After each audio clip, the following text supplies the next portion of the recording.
Morning students.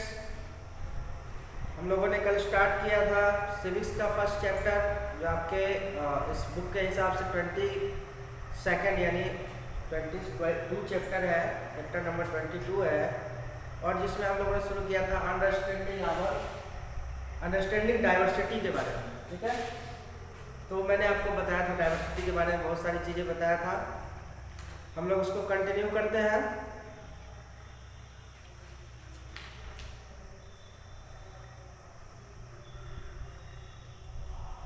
हम लोगों ने सोशल ग्रुप की बात की थी। All of us above are different type of social groups while most of the members of each social group share common interest there may be diversities within each social groups.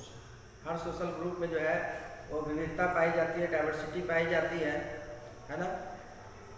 बहुत सारे social groups हैं। आज हम लोग जो बात करेंगे diversity and interdependence. ये भी इम्पोर्टेंट टॉपिक है ये आपका। डाइवर्सिटी की बात तो हम लोग कर चुके हैं। Interdependence with a social group individuals perform various activities depending upon their skill and interest. अब सोशल ग्रुप में जो है एक व्यक्ति जो है कई तरह के कार्य करता है, अपने स्किल के हिसाब से, अपने नॉलेज के हिसाब से। In this way the work is shared by everyone without disturbing the social group. हर लोग अपना अपना काम जो है, जिनका जो काम है वो करते हैं समाज में रह के। In a family different members perform different jobs. अब एक परिवार है, हमारा परिवार है, उसमें भी हर लोगों का अपना अपना काम बटा हुआ है ना। परिवार के अंदर भी सबका अपना अपना वर्क है, पर्टिकुलर काम बटा हुआ है। ये इस काम को करेंगे, ये इस काम को करेंगे। जैसे हमारे फैमिली में आप देखते हैं कि जो पेरेंट्स होते हैं, या पेरेंट्स माता पिता दोनों, या पिता फादर, वो वर्क करते हैं, अर्न करते हैं घर के लिए। मदर्स जो है वो घर को संभालती है। बच्चों का काम होता है स्टडी करना, पढ़ना, छोटे मोटे कामों में अपने पेरेंट्स, अपने फैमिली मेम्बर्स का हाथ बटाना। तो कहने का मतलब है कि in a family different members perform different jobs. You must have seen in your family how different members take up different jobs and allow the family to function as smoothly as a single unit. तो परिवार में भी सबका काम अपना अलग अलग है, सब लोग अपने अपने काम को करते हैं। उसी तरह कम्युनिटी में, समुदाय में, in a village community the farmers produces food for the entire community. किसान जो है वो खेती करते हैं, फूड प्रोड्यूस करते हैं। द वीवर मेक्स क्लॉथ्स, बुनकर जो है वो कपड़ा बुनता है। मैसन जो है वो बिल्डिंग बनाता है। तो डिफरेंट स्किल के लोग जो है डिफरेंट वर्क करते हैं एक कम्युनिटी में। इन this way community becomes an independent unit with the contribution of diverse members. Community एक इंडिपेंडेंट यूनिट है जिसमें अलग अलग लोगों के द्वारा जो है योगदान दिया जाता है कामों में। कामों का योगदान अलग अलग मेंबर के द्वारा, विभिन्न लोगों के द्वारा दिया जाता है। Communities also depend upon other communities for their various. अब एक समुदाय दूसरे समुदाय पे भी अपनी जरूरतों के लिए निर्भर है। The communities in towns and cities depend upon the village community to supply their food. अब जो शहर के लोग हैं, शहरी समुदाय है, वो ग्रामीण समुदाय के ऊपर डिपेंड है भोजन के लिए, क्योंकि खेती जो है वो गाँव में होती है, और गांव के किसान जो है खेती करके फूड जो है शहर के लोगों को सप्लाई करते हैं, देते हैं। तो ये शहर के लोग जो है, जो शहरी समुदाय के लोग हैं, वो ग्रामीण समुदाय के लोगों पर डिपेंडेंट है, आश्रित है।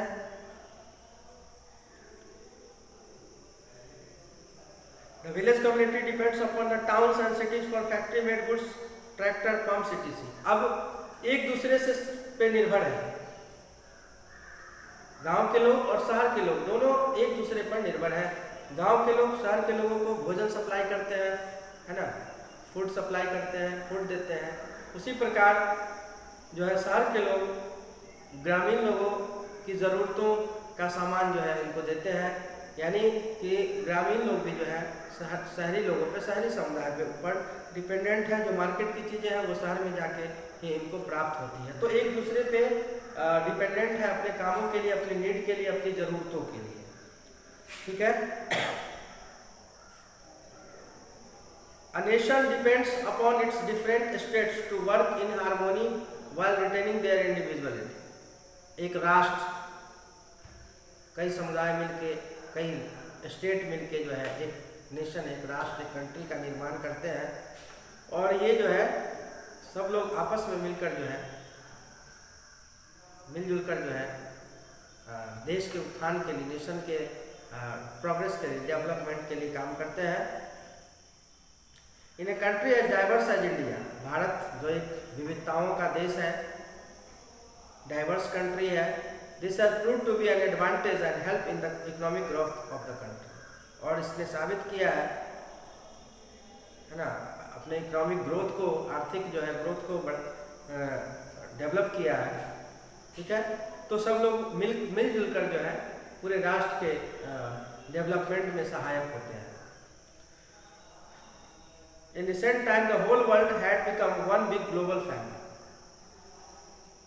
पिछले कुछ समय से पूरे संसार को जो है एक ग्लोबल फैमिली नाम दिया गया। पूरा संसार एक परिवार है, ग्लोबल फैमिली है। Though each nation has diverse interest, जबकि प्रत्येक राष्ट्र के अपने अपने जो है कामों में विविधता है। They all work towards a better future, और सब लोग अपने बेहतर भविष्य के लिए काम करते हैं। They all work towards better future. Interdependence of nation exists across international border, resulting in better economic conditions. और जैसे कि हमारा देश भारत और भी दूसरे जो कंट्री हैं वो सब एक दूसरे से मदद लेते हैं। जिनके पास जो चीज़ें नहीं होती वो दूसरे कंट्री से लेते हैं। तो एक दूसरे पे इंटरडिपेंडेंट यहाँ भी है, अपने व्यापार को बढ़ाने के लिए दूसरे देश की सहायता लेते हैं। ठीक है, तो इस तरह से जो है ग्लोबल वर्ल्ड का निर्माण होता है और सब लोग साथ मिलके काम करते हैं।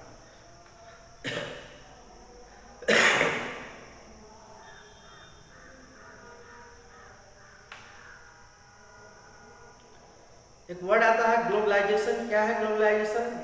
Globalisation is the free flow of goods and services between nation. Goods और सर्विसेज, वस्तु और सेवा जो है एक कंट्री से दूसरे कंट्री को देते हैं, से वस्तु देते हैं, सेवा देते हैं, है ना, यह ग्लोबलाइजेशन कहलाता है। इसको हिंदी में हम लोग शायद वैश्विकरण कहते हैं। ठीक है, तो इस तरह से हम लोगों ने देखा एक फैमिली में कैसे लोग कंट्रीब्यूट करते हैं, अपना अपना योगदान देते हैं अपने कामों से। एक कम्युनिटी के लोग, विभिन्न प्रकार के लोग जो है अपने अपने स्किल के हिसाब से वर्क करते हैं। एक नेशन में डिफरेंट स्टेट्स के लोग जो है साथ मिल के काम करते हैं, भाईचारा कायम रखते हैं और ग्रोथ को बढ़ाते हैं, देश के इकोनॉमिक ग्रोथ को बढ़ाते हैं। उसी तरह वर्ल्ड में जो है एक दूसरे से संबंध है, एक कंट्री का दूसरे कंट्री से रिलेशनशिप है, चाहे वो ट्रेड रिलेशनशिप हो, बिजनेस रिलेशनशिप हो, है ना, अपने वस्तु और सेवा, गुड्स और सर्विस के माध्यम से एक दूसरे से संबंध स्थापित किया हुआ है और इसी को ग्लोबलाइजेशन कहा जाता है। अब हम लोग भारत के अंदर डाइवर्सिटी की चर्चा करेंगे। We will discuss about diversity in India. India is a vast country. The diversity in India is not only evident in people's lives but also in the country geographical and climatic condition. जैसा कि हमने शुरू में ही कल चर्चा किया था कि हमारा देश जो है विविधताओं से भरा हुआ है, चाहे वो विविधता ज्योग्राफिकल हो, क्लाइमेटिक कंडीशन हो, लैंग्वेजेस हो, लिविंग स्टैंडर्ड हो, ये सब चीज़ों में जो है हमारा देश विविधताओं से भरा हुआ है, डाइवर्सिटी से भरा हुआ है। Different type of land form है हमारे देश में, जैसा कि जानते हैं फिजिकल डिवीजन ऑफ हम लोगों ने पढ़ा होगा। तो फिजिकल डिवीजन में हमने पढ़ा होगा different type of land forms है भारत में। प्लेन्स है, प्लेट्यू है, डेजर्ट है, कोस्टल एरियाज है। ये सब जो है फिजिकल डाइवर्सिटीज को दर्शाता है हमारे देश के अंदर। There are places always which always remain frozen. कुछ ऐसे भी क्षेत्र हैं जो हमेशा बर्फ से ढके हुए होते हैं, जहाँ हमेशा बर्फ जमा हुआ होता है। while there are places which never experience winter, कुछ ऐसे भी जगह है जहाँ पे सर्दी नहीं होती है, ठंड नहीं पड़ती है। India is also rich in diverse vegetation. Vegetation में भी डाइवर्सिटी है। वाइल्ड लाइफ में भी डाइवर्सिटी है, मिनरल्स और सॉइल्स में भी डाइवर्सिटी है। विभिन्न प्रकार के पेड़ पौधे उगाए जाते हैं अलग अलग क्षेत्रों में, उनके कंडीशन के, क्लाइमेटिक कंडीशन के हिसाब से विभिन्न प्रकार के पौधे होते हैं अलग अलग क्षेत्रों में। अलग अलग तरह के वाइल्ड लाइफ यानी एनिमल्स जो है, जानवर जो है अलग अलग तरह के होते हैं। मिनरल्स और सॉइल्स भी अलग अलग क्षेत्रों में अलग अलग मिनरल और सॉइल्स जो है पाए जाते हैं। तो there are lot of diversity in our country. ठीक है, तो हमने यहाँ पे देखा कि हमारा देश जो है डाइवर्स कंट्री है, विविधताओं से भरा हुआ है, चाहे वो फिजिकल हो, चाहे वो लैंग्वेज हो, चाहे वो लिविंग हो, लिविंग स्टैंडर्ड जिसको कहते हैं, ये लाइफ स्टाइल हो, क्लाइमेट हो, है ना, vegetation, wild life, so on. तो बहुत सारी चीज़ों में जो है डाइवर्सिटी पाई जाती है, विविधता पाई जाती है। ठीक है, सोशल, अब हम लोग बात करेंगे सोशल डाइवर्सिटी, सामाजिक विविधता की। सोसाइटी में कैसे डाइवर्सिटी पाई जाती है उसकी बात करेंगे। Social diversity can be seen in almost every social institution in our country. जो सामाजिक विविधता है, डाइवर्सिटी है, वो लगभग हर इंस्टीट्यूशन, संस्थान में हमारे देश के अंदर पाई जाती है। Let us take the smallest unit of social institution which is the family. और सबसे छोटा जो हमारी इंस्टीट्यूशन है वो होता है हमारा परिवार, हमारी फैमिली। ठीक है, our family is the smallest unit of social institution. There are different type of families. Families भी कई तरह के होते हैं, छोटे क्लास में भी बताया जाता है 1-2 क्लास में कि families, different type of families, है ना, small family, large family, joint family, different type of families exist in our country. Some families are small और न्यूक्लियर। स्मॉल फैमिली को ही न्यूक्लियर फैमिली कहा जाता है। स्मॉल फैमिली जिसमें 3, 4, 5, 4 सदस्य होते हैं, parents and their children, 1 or 2 children are known as nuclear family, है ना। Joint family, when we live with our parents, grandparents, uncle, aunts, cousins, these families are known as joint families. Every member of the family share their work, their food. Such family mostly found in village. तो nuclear family, जिसको हम लोग small family भी कहते हैं, जिसमें सदस्यों की संख्या कम होती है, 3, 4, 5 सदस्य होते हैं। बिग फैमिली और ज्वाइंट फैमिली, जिसमें सदस्यों की संख्या ज़्यादा होती है, जिसमें कई लोग जो है एक साथ रहते हैं, उसको ज्वाइंट फैमिली कहा जाता है। लार्ज फैमिली कहा जाता है, जिसमें पेरेंट्स, चिल्ड्रन, क्लोज रिलेटिव्स यानी uncle, aunt, cousins are live together, is known as joint family. ठीक है, तो डिफरेंट टाइप ऑफ फैमिली हमने देखा। फैमिली में भी देख रहे हैं हम लोग की डाइवर्सिटी यहाँ पे है, कई तरह का आपके परिवार जो है देखने को मिलते हैं।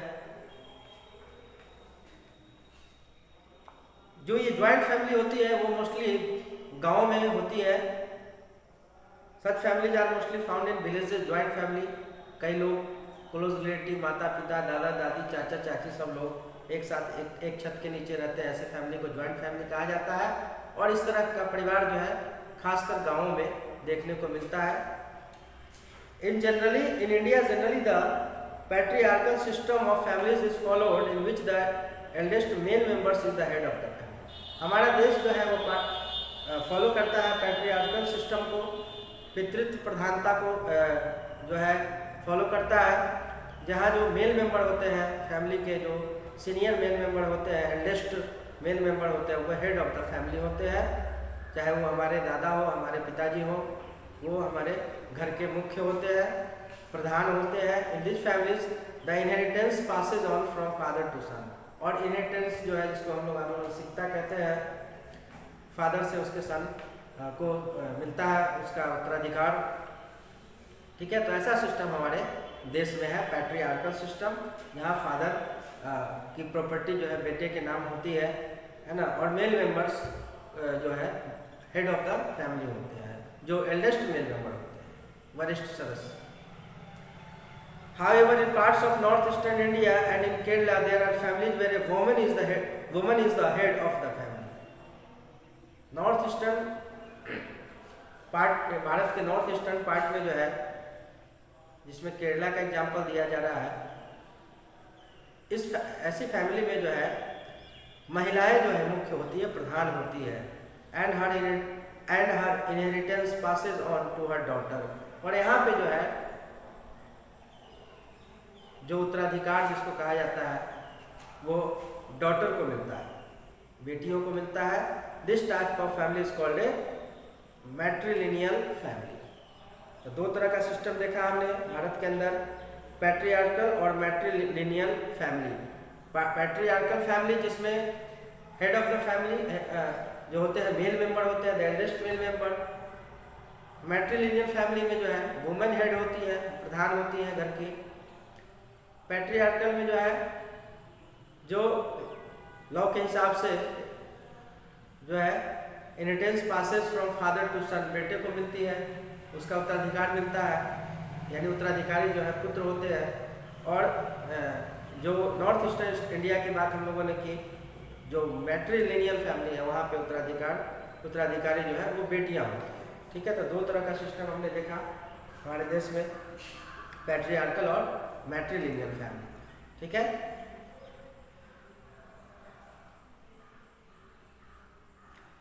अब अगला जो हमारा टर्म है वो है लिंग्विस्टिक डाइवर्सिटी, भाषाओं की विविधता। Diversity in languages. In India we have a diverse list of spoken languages of जिसकी चर्चा हम लोग कल शुरुआत में ही करी थी कि हम लोगों ने बात की थी इस पे। मैंने आपको बताया था कि 22 जो भारत के जो लैंग्वेज है और ऑफिशियली रिकॉग्नाइज्ड है, 22 भाषाओं को मान्यता मिली हुई है। वो भाषाएं हैं असमीज, बंगाली, बोडो, डोगरी, गुजराती, हिंदी, कन्नड़, कश्मीर, कोंकणी, मैथिली, मलयालम, मणिपुरी, मराठी, नेपाली, उड़िया, पंजाबी, संस्कृत, संथाली, सिंधी, तमिल, तेलुगु, उर्दू। ये जो भाषाएं हैं इनको हमारे कॉन्स्टिट्यूशन के द्वारा भी मान्यता दी गई है। और देखिए कि जो अलग अलग क्षेत्रों में अलग अलग भाषाएं बोली जाती है, जिसमें से 22 भाषाएं ऐसी हैं। The 22 language are there in our country which is recognised as official language, which are recognized as official languages. Assamese, as you know, Assam में असमीज भाषा बोली जाती है, असमीज भाषा। बंगाल में बंगाली, बोडो असम के ही एक प्रांत, असम के ही की एक भाषा है बोडो, है ना। डोगरी जो है आई थिंक डोगरी भाषा जम्मू कश्मीर, आई थिंक गुजराती, गुजरात में हिंदी जो हमारी राष्ट्रभाषा है जैसा हम लोग जानते हैं। कर्नाटका में कन्नड़, कश्मीरी, कोंकणी गोवा की भाषा है, मैथिली हमारे बिहार की भाषा है, मलयालम केरला की भाषा, मणिपुर का लैंग्वेज मणिपुरी, महाराष्ट्र का लैंग्वेज मराठी, नेपाली जो है नेपाली भाषा का इस्तेमाल करते हैं, उड़ीसा का लैंग्वेज उड़िया, पंजाब के लोग पंजाबी, संस्कृत हमारी द्वितीय राष्ट्रभाषा है, संथाल परगना के लोग जो है वो संथली भाषा का इस्तेमाल करते हैं, सिंध के लोग सिंधी भाषा, तमिलनाडु के लोग तमिल भाषा, और तेलुगु जो है आंध्र प्रदेश के लोग जो है और तेलंगाना के लोग तेलुगु का इस्तेमाल करते हैं। और उर्दू भी ऑलमोस्ट हमारे पूरे देश में जो है उर्दू का भी इस्तेमाल किया जाता है। तो there are diversity in languages also.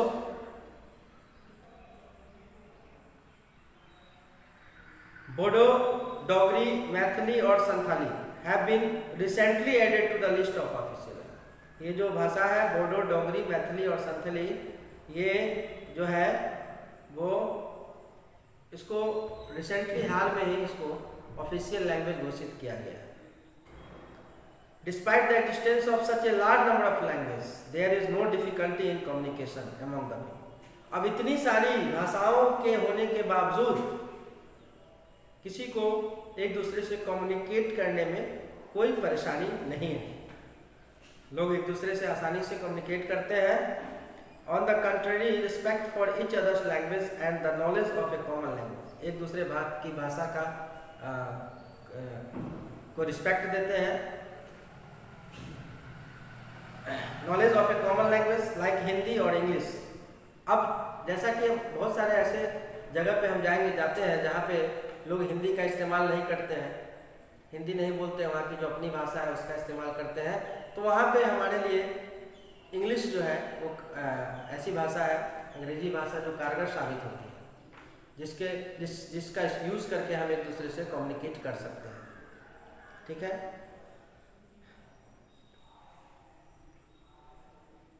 ठीक है। तो अलग अलग क्षेत्रों में लोग अलग अलग भाषाएं बोलते हैं, लेकिन हिंदी और इंग्लिश जो है ऑलमोस्ट पूरे इंडिया में जो है बोली जाती है, जो हमारे लिए कम्युनिकेशन का एक बेहतरीन माध्यम है, जिसके यूज़ से हम एक दूसरे को कम्युनिकेट करते हैं। ठीक है, तो हम लोगों ने बहुत तरह की डाइवर्सिटी को यहाँ पे देखा है ना,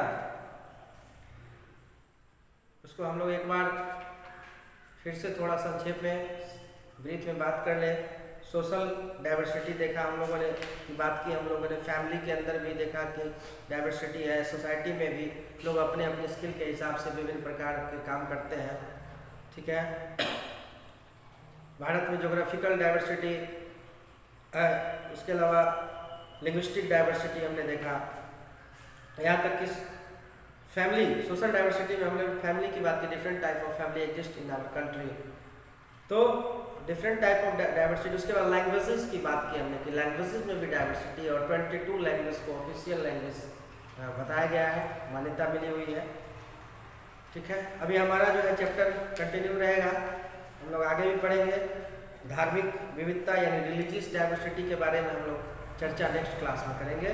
तो आज हम लोग इस क्लास को यहीं पर समाप्त करते हैं, जहाँ हम लोगों ने आज लिंग्विस्टिक डाइवर्सिटी की बात की, उसके आगे हम लोग अगले क्लास में रिलीजियस डाइवर्सिटी की बात करेंगे। तो आज का क्लास आपका यही समाप्त होता है, और आई होप कि आप को डाइवर्सिटी समझ में आ रही होगी, है ना। हमारा देश जो है डाइवर्स कंट्री कहा जाता है ना। इसकी खासियत है कि डाइवर्सिटी होने के बावजूद भी हमारे देश में यूनिटी है, एकता है। तो चलिए हम लोग आगे चर्चा करेंगे नेक्स्ट क्लास में। तो आज का क्लास को हम लोग यहीं समाप्त करते हैं आज के। Thank you very much and have a nice day. We will meet again in next class.